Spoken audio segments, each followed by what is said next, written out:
Hello, dear seekers of light and truth. This video is entitled John Newbrough, the False Prophet, 1881-1883, Betrayer of Faithism. Faithism is the spiritual path advocated by Oahspe, where every person, every child of the Creator puts their faith in the Creator and lives to serve the Creator, to fulfill the divine will of the Creator. By doing good works, by purifying their mind and body, by uniting with others, seekers and workers of light, and that includes the angels of the heavens above. Newbrough was the publisher of Oahspe, and he's held in high esteem by many quote-unquote faithists. This is a big mistake because of his connections with darkness in the lower realms, because of the way he acted, in no way like a true faithist. And I'm documenting his words and his actions so that people will not follow his spiritual energy to the lower realms. There's always going to be disunity in faithism as long as we hold this guy as some kind of great prophet of Oahspe, when he was anything but that. Past videos, I've proven that already, but this is just another phase of his life where he continues to prove he isn't really any kind of faithist at all. I do this to protect people who would read Oahspe from getting the wrong ideas about what faithism is.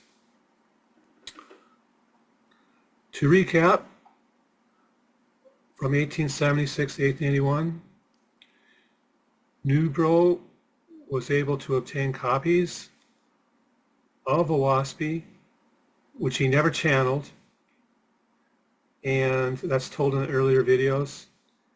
Newbrough was inspired by his Masonic controlling dark spirits to create a lot of the texts of Safaf, which made it into a cult, a false religion, where he would be the high priest or the false prophet that would be in control of everything.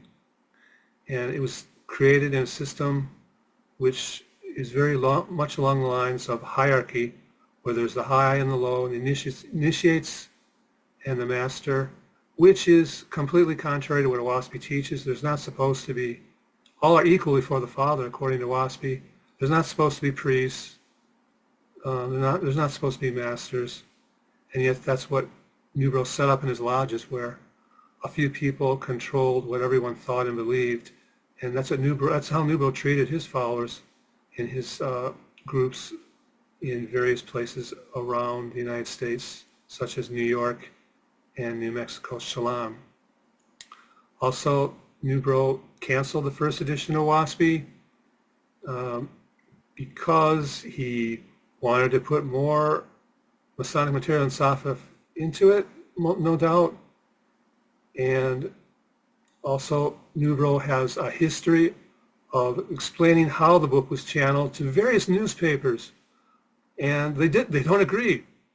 He contradicted himself. He wrote with a pen. He did the channeling by a typewriter. There are angels. There were no angels.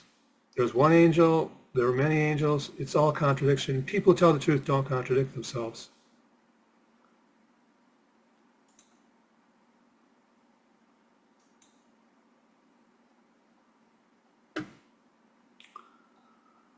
And once Oahspe was in his possession, he needed someone to pay for all of this, and that person was Elizabeth Rowell Thompson, a rich philanthropist, famous in spiritualist circles, which is how Newbrough met her. And she certainly had good intentions, and Newbrough depended on several rich people during his life to get things done. And it's unfortunate that in the end he betrayed her confidence and trust when She also allowed him to live at her farm and to begin a faithless community there. I'll give you more details about what he did to betray her. And that's kind of the story with his whole life, is that he talked a good game, said the right things at first, but then when certain moments of truth came, he became really angry and tyrannical towards everyone he met. Basically, pretty much everyone he betrayed in his life. And it's unfortunate because Oahspe is about being a faithist. That just means you're true. You're true to the Creator. You're true to the people who you're working with. But that's not what happened, unfortunately. Anyway, she provided the money, and he never would. Instead, he made up some lies about it being sent mysteriously, just to magnify his own mystic position to the public. Okay, another lie would be that there was a person called S. Abrams who edited Oahspe along with Walter John Lockwood, who was certainly a very not so good person. And at any rate, Newbrough did not put his own name on the book. He claimed to channel it, but he had this other name, S. Abrams, because he didn't want to be blamed for anything that people later discovered would be untrue, or wrong. So he made this mythical name, S. Abrams. He even would write letters from where he was living, particularly on Miss Thompson's farm. And it was at a time when men weren't even allowed on the farm because they'd been harassing the women and got sent off. So S. Abrams couldn't have been there, even if he wasn't allowed to be there anyway because he was a man. So it didn't make any sense. No one ever met S. Abrams. No one knows who he is because there is none. It's unfortunate, but it's just a very systematic example of the systematic lies that Newbrough and the deceptions that he kept bringing out. He was basically a con artist. And again, Oahspe doesn't advocate these things. He's using something very good and beautiful, and he's using it for his own fame and fortune.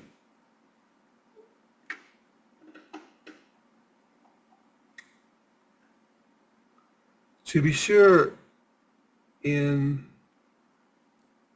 1882, when Oahspe was published, Newbrough put some extra materials in there that were never in the original edition.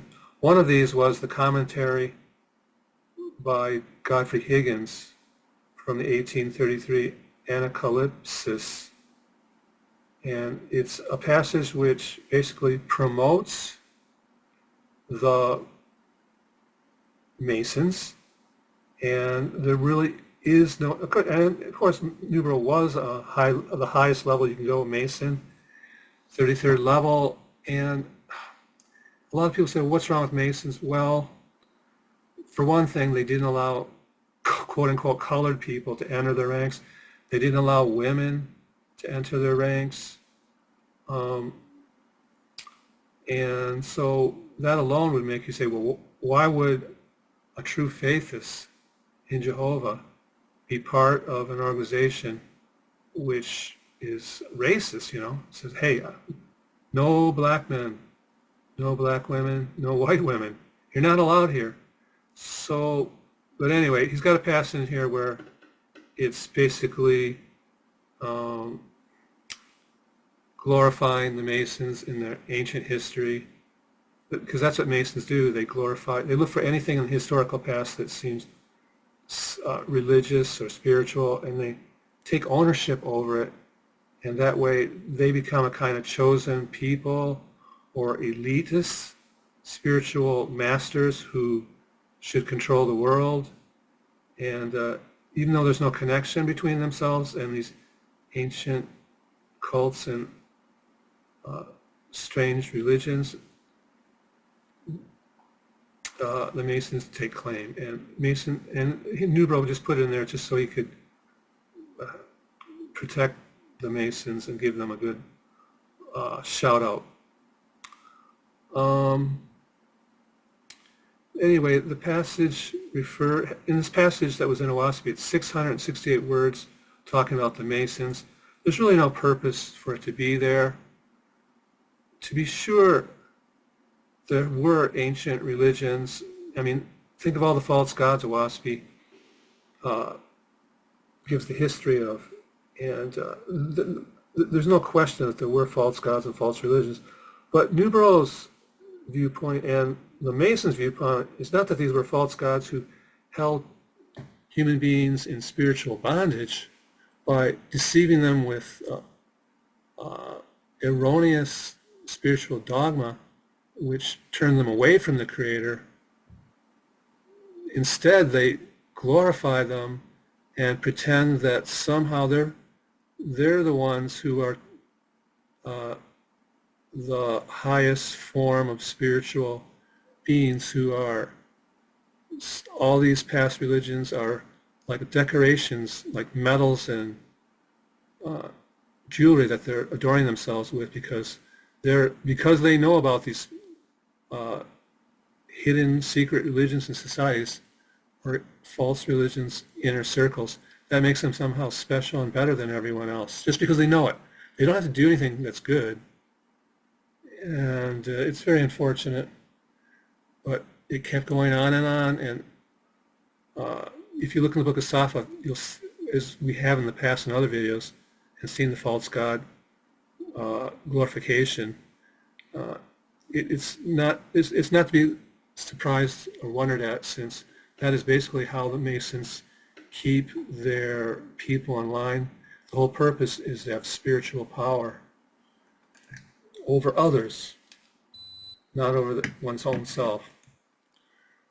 In 1881, as I was saying, Newbrough edited Oahspe, not the one he channeled, because he never channeled it, but he worked with a man called Walter Lockwood, also a Mason, and he never went with Newbrough to Shalom, although he did work with them on the editing. His name's recorded as such.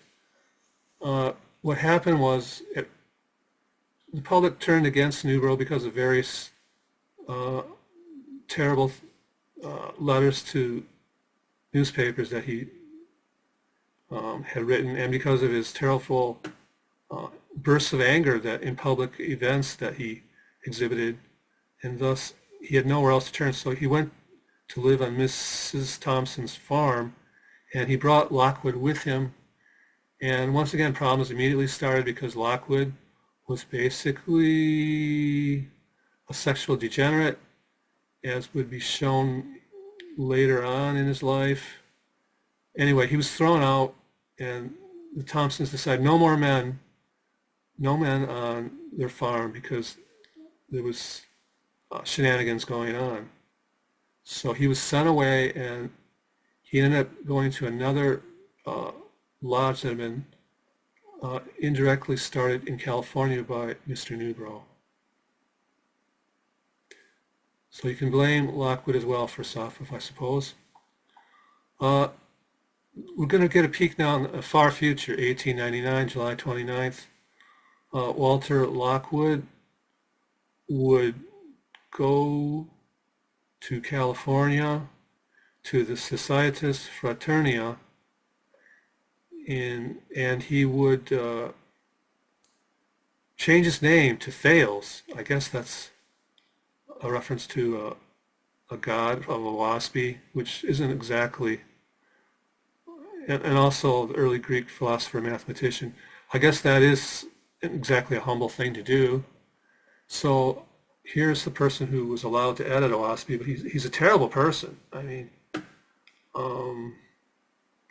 he ended up molesting, raping children and women. One of them drowned themselves. They couldn't take the repeated sexual assaults anymore, and they drown themselves in a water reservoir. So, and in fact, all the children who were at this fake faithist community, they were in fact being starved and abused, and they kept running away, but the police would bring them back, and more than a few children died during this time. And of course, Lockwood made things worse by his oppression of the women and children. It's very unfortunate. So you can't. The angels certainly weren't involved in choosing Walter Lockwood as the editor of Oahspe. They wouldn't have chosen this kind of person, and Newbrough shouldn't have chosen him, but he did because Newbrough's in tune with the dark realms, not the realms of light. Yeah. Anyway, this communities would have repeated rapes, and it's not that Oahspe itself has anything in it that would cause people to become child molesters or rapists. There isn't nothing. It's the opposite, actually. But there is an elitism among the Masons where they believe they can do anything they want, basically. They've become gods themselves. And so they feel that the whole world is there for them to use to their full pleasure and enjoyment, and no one has any rights. They have all the power. And so using Oahspe as a kind of a disguise, they can trick people like Lockwood did to think that, well, here's a great spiritual path. Oahspe has a lot of wonderful things to say about the universe and the world, and somehow, because if I say I like it too, that somehow means everything I do and say is right. That gives me the right. They acted like just because they controlled the spiritual group under the auspices of being a minister of Oahspe, that it is somehow meant that everyone should do whatever they wanted, even if it was, a horrible thing like sexual relations with unmarried women, young women or children. And anyway, a good thing can be misused. Oahspe certainly was a very good thing, but it was misused. This is not the first time something like this has ever happened, where people try to appear in their holiness and yet go on to commit terrible things because of the power, spiritual power platform they have, which Oahspe granted these people. At any rate, January 1st, Oahspe is published, and I give Newbrough credit for that at least. I find the thing I'm struck with immediately, a full-page picture of himself in this most definitely holy angelic book is really ridiculous. I mean, he didn't write it personally, and let's say he did channel it. He didn't. He has no reason. I mean, it's like he was a tape recorder or something. I mean, it wasn't his ideas in any sense. So why have we got a full-blown picture of him in Oahspe? It's because he wanted to paint himself as the high priest of the Oahspe movement. The Masonic system there's a series of masters and their followers, and he's basically putting his claim on this book even more strongly by putting a full-page picture of himself in the book, which is, even if he did channel it, would be ridiculous because he didn't channel it. As I've shown before, newspaper accounts prove that he had contradictions in his stories, in his lies about how that came to be. But anyway, the picture is just a little more evidence of his. It's there because he wants to be honored as if he's one of the gods of Oahspe, which is far from the truth. When men seek power and glory, they'll do anything, they'll say anything if you're of a bad spiritual grade, which he obviously was. January 21st, Banner of Light, the famous spiritualism newspaper of the time.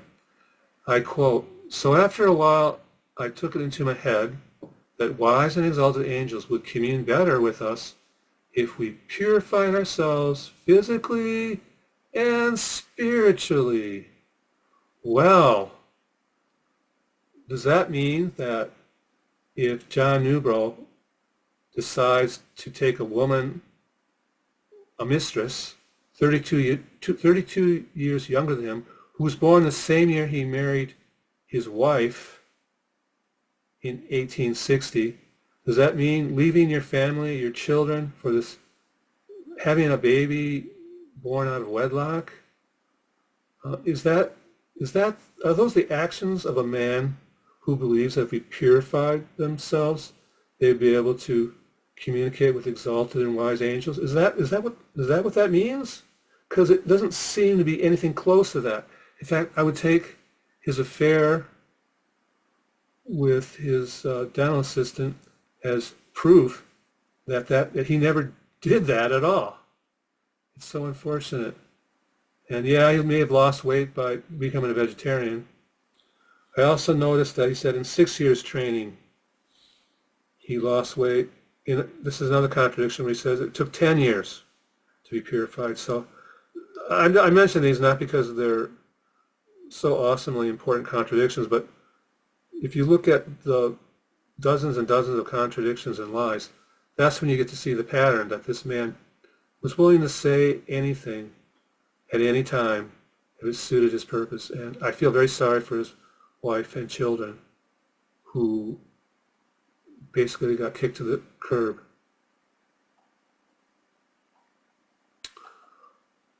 Okay, so this is actually the most famous passage that's generally considered the quote-unquote truth about how Newbrough channeled Oahspe. Of course, he had other accounts. Those are ignored, even though they contradict it. But anyway, Newbrough has taught his followers and their descendants to keep covering his tracks by saying, well, this is the way it really happened. When obviously, there's proof that he communed other ways. And you'll see the rites of the Egyptians here on this page. And he said that they needed to put the Egyptian ceremonies in Oahspe. The angels told him this. Well, obviously, the angels would not, because this is not a faithless path. This is a false God path, which would be going against the very basic principles of Oahspe. And why would you have priests and masters performing these ceremonies?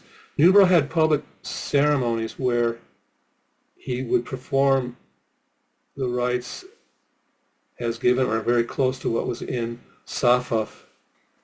And he would claim these were the most beautiful ceremonies the world has ever seen.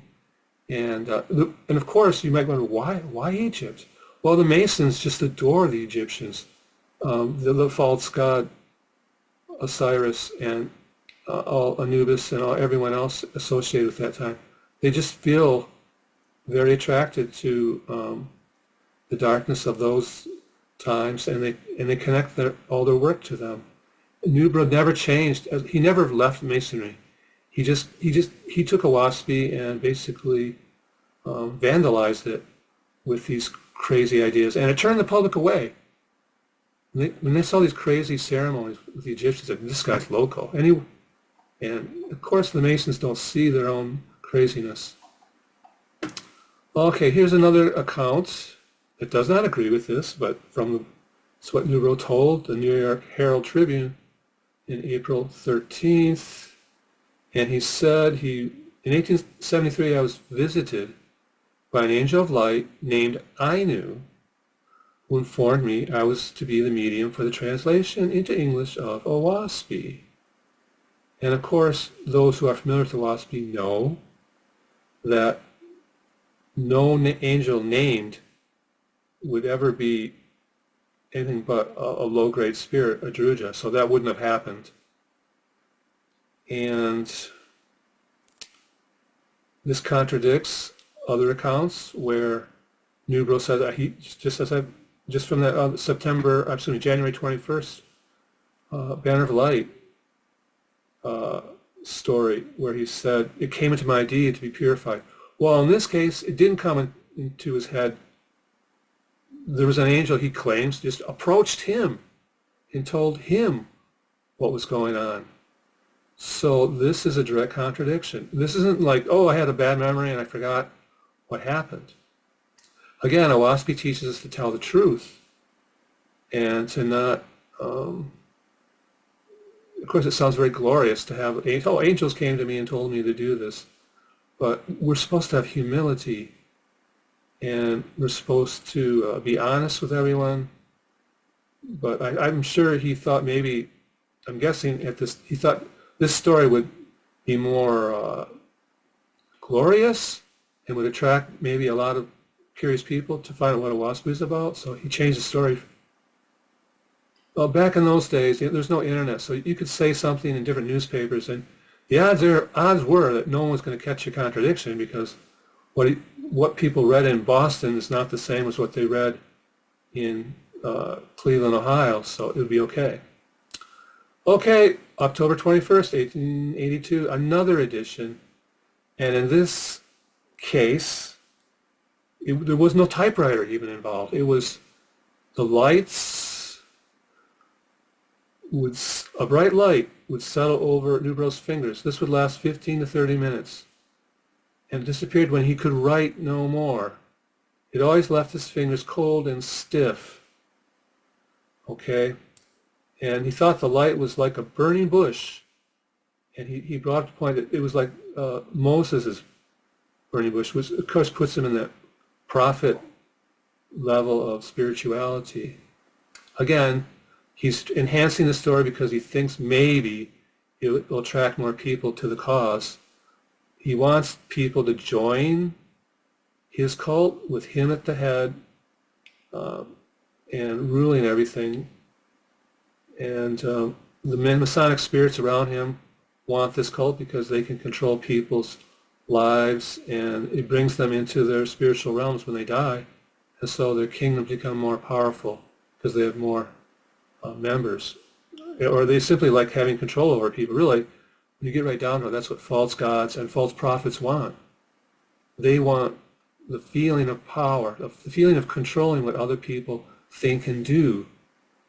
And so if you have a story like this that seems magical, mystical, miraculous, it could convince some less discerning people to take him at his word. Okay, this is November 1st, 1882, the Evening Star. Again, I bring it up because it's a case of more contradictions. Newbrough said the book was begun and finished inside of 2 years. 2 years less than 2 weeks. So, this is a major contradiction to the January 21st story of how Newbrough was channeled Oahspe. Very different, isn't it? 2 years, not 1 year, 2 years. Okay. I think this is, it's just more lies, more contradictions. I suppose he started feeling like people didn't think he could have done it in 1 year. I don't know. It's hard to say. This is in Washington, D.C. newspaper. Again, even though I am showing the lies and the bad ideas Newbrough had, I'm not doing this because I want to hurt someone or I want to harm Newbrough or make him feel or punish him. I want to set people free from that which is not true. That's why Oahspe was channeled in the first place, so that people would not believe the lies of past cults, past secret societies, past false religions. And Newbrough said these things publicly. So my goal is not to ruin his reputation. It's to set people free from believing he should be followed as a high prophet of Oahspe. He should not be. He's a fraud, basically. He harmed a lot of people during his time on Earth. whoever you want to look at, his family, his wife being abandoned and so on, and all the people that followed him. Pretty much everyone said it was a horrible experience. So, dear friends, this is the end of this video, which is basically covering the phase of Newbrough's efforts to bring Oahspe to the public at large. And while there was an enthusiastic reception to Oahspe, especially among the spiritualism circles, we Newbrough making a number of missteps with how to present the book, and the general result was that people did not care for the way he presented Oahspe. The Egyptian ceremonies scared people away. Some of the greatest content ever spiritual written is in this book of Oahspe, but instead of focusing on the truth of Oahspe and the wonderful knowledge that it possesses, instead we've got the Egyptian ceremonies, we've got Newbrough criticizing spiritualism, and basically he's turning people away. He also has a temper, and he demands to always be the center of attention. He basically wants the entire spiritual movement under his control, and that is not how faith operates. We're supposed to be very humble and cooperative. At any rate, more missteps are in the future for Newbrough, and I'll be covering that in the next video. Thank you very much for listening, and may the Creator bless you. Hello, dear seekers of light and truth. This video is entitled John Newbrough, the False Prophet, 1881, 1883, Betrayal.